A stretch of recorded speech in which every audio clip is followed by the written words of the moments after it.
Bahana Bersada Bumi Nusantara, pengemban amanat mencerdaskan tunas bangsa, santun berwibawa. Assalamualaikum warahmatullahi wabarakatuh.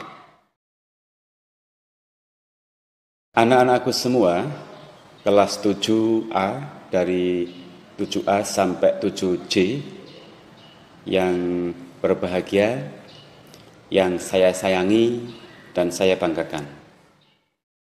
Alhamdulillah kita pada hari ini bisa bertemu, bertatap muka melalui media sosial dalam rangka untuk kegiatan Matsama. Pada hari ini saya akan menyampaikan materi mengenai buku saku siswa. Namun sebelumnya, terlebih dahulu saya memperkenalkan diri. Nama saya Pak Wahyu Triwijayanto. Nama lengkapnya Wahyu Triwijayanto. Cukup dipanggil dengan Pak Wahyu. Begitu saja. Pak Wahyu sehari-hari di MTS Negeri 1 Purworejo ini adalah mengajar mata pelajaran seni budaya atau kesenian kelas 9. Namun demikian, anak-anakku kelas 7, jangan khawatir. Kalian yang suka dengan musik, misalnya musik rebana atau hadroh, ada juga drum band, ada juga paduan suara, atau musik band, jangan khawatir. Besok pada kegiatan ekstrakurikuler, maka akan bertemu dengan Pak Wahyu sebagai pengampu atau pelatihnya. Nah, baru di dalam kelas, besok kita kelas 9, baru bisa bertemu dalam mata pelajaran seni budaya. Pak Wahyu di MTS ini juga mendapat tambahan adalah sebagai Wakil Kepala Bidang Kesiswaan, yaitu yang membantu menangani anak-anak semua di dalam hal kedisiplinan dan ketertiban. Baiklah anak-anak, kita mulai saja. Pak Wahyu akan menyampaikan secara singkat dan padat mengenai apa dan bagaimana buku saku itu. Dinamakan buku saku karena buku ini bisa dimasukkan ke dalam saku. Seperti ini. Dan besok setelah kalian masuk sekolah, setelah mendapat buku ini satu persatu, maka buku ini besok harus dibawa setiap saat ke sekolah dan harus dimasukkan ke dalam saku baju anak-anak semua. Makanya dinamakan buku saku siswa. Baiklah anak-anak, Pak Wahyu akan menjelaskan dulu sebenarnya apa sih harapan dan tujuan dari buku saku siswa ini. Yang pertama, agar anak-anak dapat membiasakan diri hidup dengan lebih tertib. Buku ini wujudnya kecil, tidak berat, tetapi harus dibawa oleh kalian setiap hari di saat berangkat sekolah dan harus dimasukkan ke dalam saku baju. Nah, ini adalah melatih kebiasaan tertib. Dari hal yang kecil ini, maka harapan dari madrasah, anak-anak akan bisa menjadi anak-anak generasi yang tertib dalam segala hal. Yang berikutnya anak-anak, bahwa buku saku ini harapannya adalah untuk meningkatkan kedisiplinan dan mengurangi pelanggaran. Anak-anak, di dalam MTS N1 Purworejo itu ada yang namanya tata tertib. Itu sudah disampaikan oleh Bapak Guru yang lain pada hari sebelumnya. Nah, itu ada beberapa poin-poin yang harus anak-anak patuhi dan tidak boleh dilanggar. Kalau melanggar, itu mendapat poin pelanggaran. Kalau poin pelanggarannya nanti berjumlah banyak, apalagi sampai 100, maka anak-anak harus dikembalikan kepada orang tua atau harus pindah atau keluar dari MTS Negeri 1 Purworejo. Namun ada juga anak-anak poin prestasi. Nah, ini nilainya positif, poin prestasi itu. Kalau nanti jumlahnya bisa mencapai angka yang besar, maka anak-anak dapat menerima hadiah berupa uang pembinaan. Maka berlomba-lombalah untuk meningkatkan disiplin dan mengurangi pelanggaran sekecil apapun. Yang ketiga adalah buku saku ini berguna sebagai komunikasi atau alat komunikasi antara siswa, antara guru, dan antara wali kelas juga dengan orang tua kalian masing-masing. Sebagai media komunikasi. Orang tuamu atau wali siswa itu akan mengetahui kejadian sehari-hari anak-anak semua. Kalau anak hari ini lakukan pelanggaran ini, maka orang tua akan mengetahui, dan seterusnya. Baiklah anak-anak, sekarang kita menuju ke isi dari buku saku ini. Yang pertama adalah cover depan atau halaman depan seperti ini. Ya, ini cover depan. Yang kedua adalah lembar identitas siswa. Nah, ini ada anak-anak seperti contohnya. Di situ ada tertera nama siswa, kelas, dan alamat. Juga ada kolom fotonya. Besok fotonya akan diisi setelah kalian masuk sekolah, akan difoto oleh MTS secara gratis. Yang berikutnya anak-anak, yaitu ada lembar daftar guru dan pegawai. MTS N1 Purworejo mempunyai 54 guru dan 17 pegawai anak-anak. Jadi jumlahnya ada 71. Nah, ini dengan harapan anak-anak besok akan mengetahui nama guru dan akan mengetahui tugasnya mengajar mata pelajaran apa. Yang berikutnya adalah ini yang terpenting, ada tata tertib siswa. Ini sudah dijelaskan oleh Bapak Guru yang lain pada hari sebelumnya. Makanya Pak Wahyu tidak perlu lagi menjelaskan supaya waktunya bisa lebih singkat. Baiklah, kita teruskan anak-anak menuju ke berikutnya, yaitu lembar pengecekan keagamaan. Apa? Lembar pengecekan keagamaan. Ini anak-anak, di dalam lembar pengecekan keagamaan ini ada 3 hal yang akan dicek oleh Bapak Ibu Guru. Yang pertama yaitu hafalan surat-surat pendek. Untuk kelas 7 ini mendapat tugas wajib menghafalkan 10 surat pendek. Yaitu mulai dari surat An-Nas sampai surat Al-Fil. Ada 10 surat yang wajib dihafalkan sebagai syarat kenaikan kelas. Kalau kelas 8 wajib hafal 7 surat, kalau kelas 9 wajib hafal 9 surat.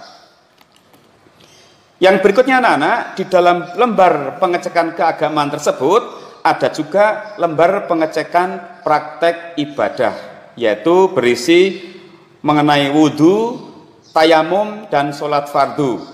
Nanti semua kolom akan diisi atau diperiksa oleh guru agama atau guru-guru yang telah ditentukan.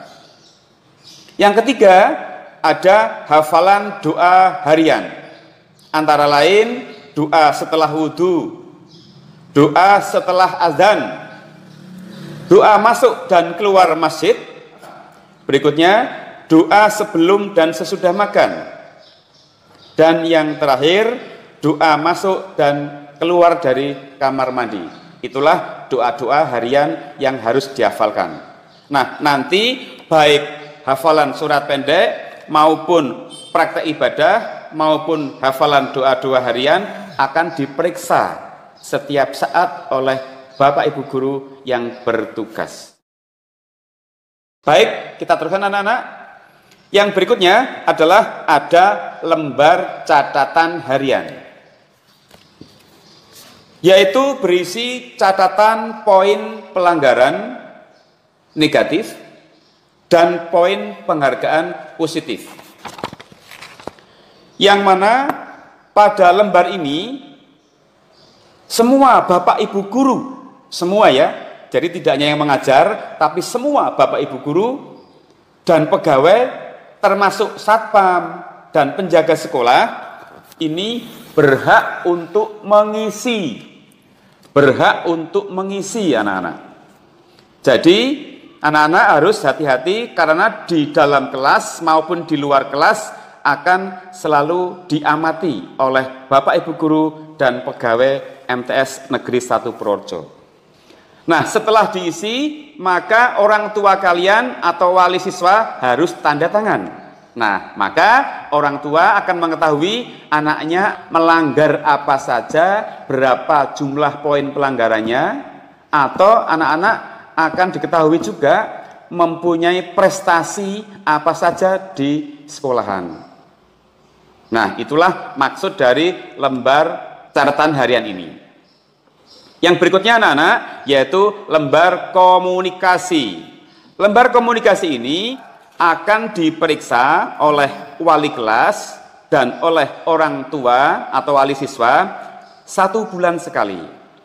Dan orang tua, juga wali kelas, juga kalian tentunya, itu 1 bulan sekali harus mengisi tanda tangan pada lembar komunikasi ini. Tanda tangan tidak boleh dipalsukan. Jika dipalsukan, itu ada poin pelanggarannya, akan mendapat poin pelanggaran. Yang paling terakhir anak-anak, yaitu di paling belakang ada lembar doa awal dan doa akhir pelajaran. Ini sudah diajarkan oleh Bapak Ibu guru yang lain tentunya. Dan yang paling belakang adalah ada cover belakang.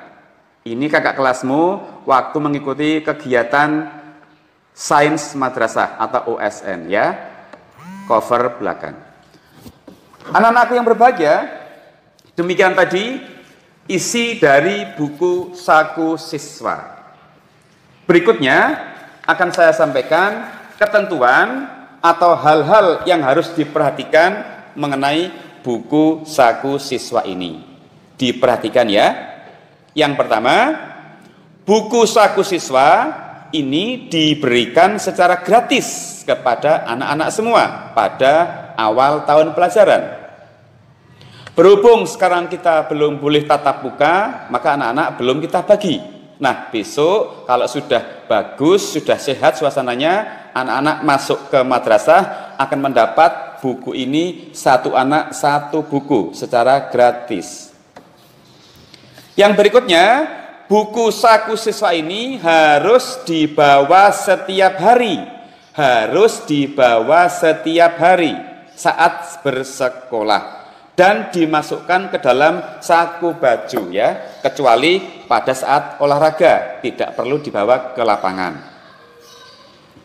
Yang ketiga, jika pada saat sekolah anak-anak tidak membawa buku saku ini atau tertinggal di rumah, maka akan mendapat poin pelanggaran sebanyak 5. Poin pelanggarannya 5. Demikian juga kalau buku ini ternyata hilang atau tidak ketemu, maka anak-anak akan mendapat poin pelanggaran 10. Dan anak-anak wajib mempunyai buku ini lagi dengan cara membeli sendiri dengan uangnya sendiri di koperasi.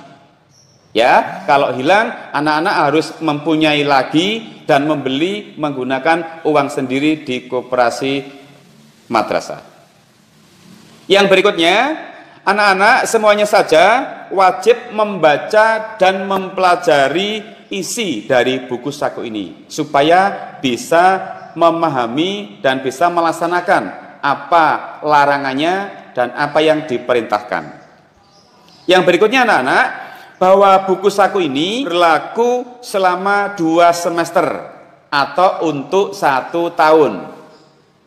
Jadi dipertahankan selama 2 semester atau 1 tahun itu buku saku ini jangan sampai hilang. Yang terakhir, buku saku ini wajib ditunjukkan wajib ditunjukkan kepada wali kelas pada saat pengambilan rapot. Nah, ini kalau pas pengambilan rapot, anak-anak atau orang tua tidak bisa menunjukkan buku saku ini, maka pengambilan rapotnya dapat ditunda. Paham ya anak-anak? Nah, anak-anak, demikian tadi penjelasan mengenai buku saku dan hal-hal apa saja yang harus diperhatikan mengenai buku saku. Baiklah anak-anak, sebagai akhir dari pertemuan kita, maka anak-anak akan saya beri tugas. Tolong disiapkan buku dan alat tulisnya. Ya, silahkan siapkan buku dan alat tulisnya. Silahkan soal dicatat, Pak Wahyu dikte, ya. Nanti jawabannya juga ditulis di buku matsama itu. Nanti setelah kalian masuk sekolah, buku matsama itu akan dikumpulkan dan akan diperiksa. Jadi anak-anak harus menjawab semua tugas dari Bapak Ibu Guru yang mengisi atau mengajar matsama ini. Yang pertama, nomor 1, ditulis. Buku saku siswa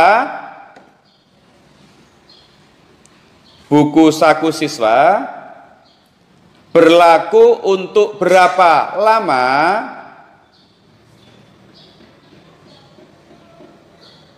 Yang kedua, berapakah poin pelanggaran jika menghilangkan buku saku ini? Nomor 3, berapakah poin pelanggaran jika tidak membawa buku saku saat bersekolah? Yang keempat, apa saja isi dari lembar pengecekan keagamaan? Yang kelima, terakhir, siapa sajakah yang berhak mengisi lembar catatan harian siswa? Nah, anak-anak dapat menulis soal ini dengan mengulang video ini secara perlahan-lahan. Terima kasih anak-anak, sampai besok bertemu lagi setelah semua suasana aman dan kondusif. Selamat belajar dan selalu bersemangat. Wassalamualaikum warahmatullahi wabarakatuh.